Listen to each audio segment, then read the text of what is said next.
Palestinian officials say oppression their people by the Israeli government will one day come to an end, as did the apartheid rule in South Africa.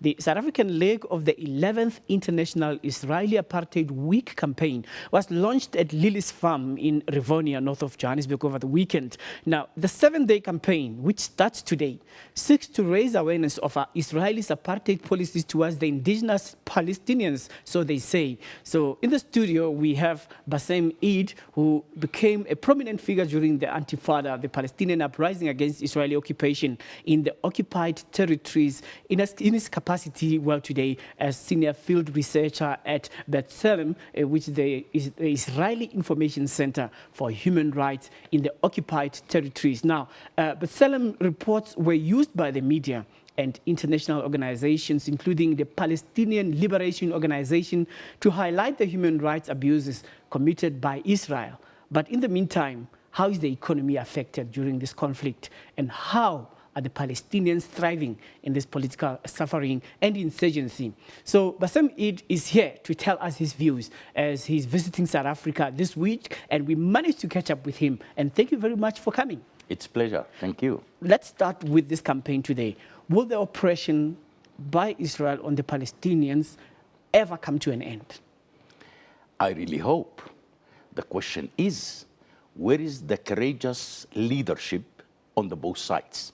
I think what the Palestinians and the Israelis are suffering right now is a kind of a lack of a leadership.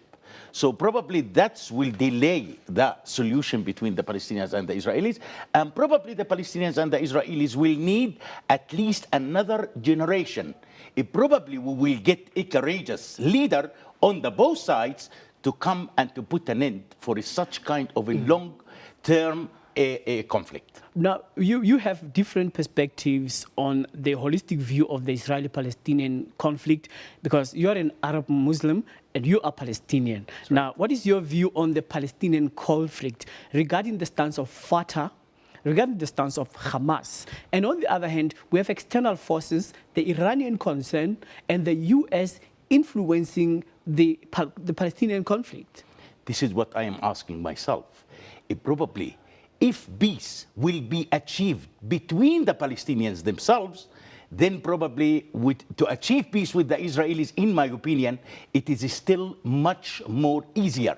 My problem is right now on the divided society of the Palestinians, between the Fatah and the Hamas, between the West Bank and the Gaza Strip. So while the Palestinians became so divided, I believe that that's also weakened us to reach any kind of peace with the Israelis. So the first thing we need is how to arrange our own home and to make a kind of reconciliation among ourselves, and then probably we will be much more powerful towards any other external initiative towards Israel. But in the meantime, when two elephants are fighting, it's the grass that suffers on the ground. You have the Palestinian Authority being in conflict with Fatah. On the other hand, you have Hamas with different extremist views. The people on the ground are affected.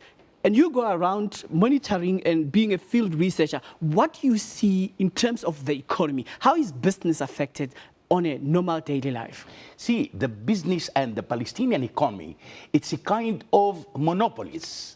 The leaders themselves who are running the businesses right now between the Israelis and the Palestinians, and not the ordinary people. The ordinary people, they are just suffering, in my opinion, more and more. If you will come today to any ordinary Palestinian and asking him what exactly the most three priorities that you are seeking, he will say a job to survive, to secure the education system, and the health care for my own children. Nobody is talking politics. Nobody is talking about settlements. Nobody is talking about the wall. Nobody is talking about a state. People are living under a miserable situation, and I believe that people should have to manage themselves by themselves. They are looking to the Palestinian Authority in the West Bank as a corrupt authority, and they are looking to the Hamas right now that they are much more trying to fulfill the agenda of Iran rather than the Palestinian national interest. It seems like it's the leadership that is fighting, but the people of the ground are not. I'll give you an example. For example, 2 years ago when I was visiting visiting Israel, when I was in Tel Aviv, we saw many Palestinian people getting into Israel, going to a hospital. Now, the Israelis and the Palestinians were queuing in the same queue where we were sitting. So who is fighting with who actually here? I think that Netanyahu is fighting Abbas or vis-a-vis. I think that when it comes towards the Palestinians, if you look to the business right now, it's going very well between the Israelis and the Palestinians.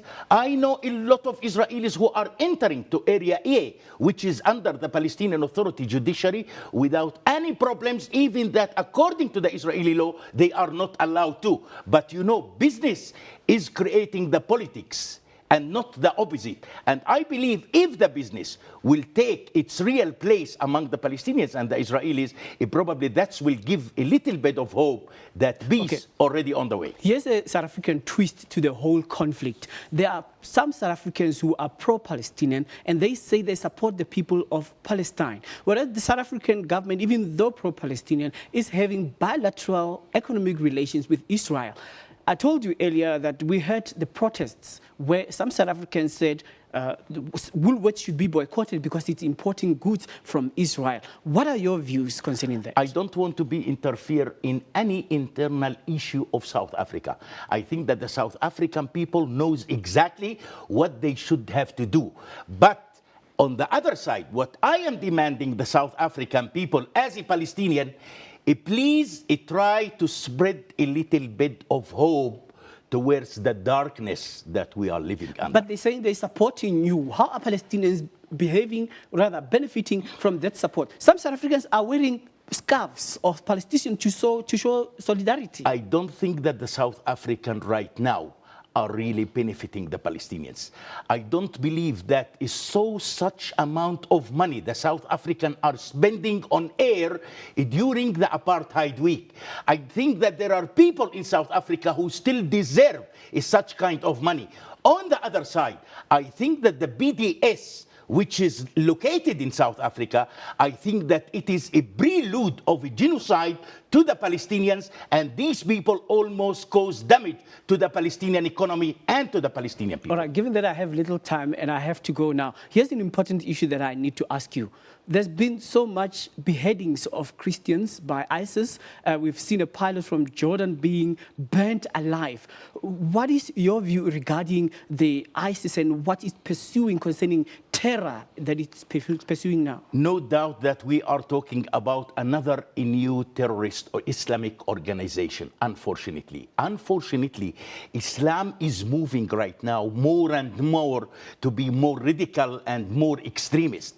Unfortunately, what pains me as a Muslim, as a Palestinian, that there is a huge support among the Muslim community towards ISIS. And that's why I am asking myself why people are supporting such terrorist organization like ISIS. Till now, I didn't find any explanation for that. But if Islam will become one day as a terrorist religion, looks like that I must have to convert to Christianity very soon. All right, on a parting shot, you have Benjamin Netanyahu, Israeli Prime Minister, flying to the United States tonight. He's supposed to speak, and he actually is having a problem with regards to the stance of the U.S. regarding diplomatic consideration for the nuclear issue. Very briefly, what do you think the stance of Israel should be in accommodating Iran being allowed to run the nuclear program for energy-related issues, not nuclear weapons? I think that Netanyahu, during his speech in the Congress,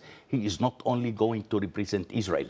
I believe that he is also going to represent some Arab countries, especially the Gulf states, who are much more concerned from Iran rather than Israel itself. Right. Thank you very much for your time. Thank you. It's a pleasure. We are speaking to Bassem Eid, who is Senior Field Researcher for the B'Tselem, the Israeli Information Center for Human Rights in the Occupied Territories.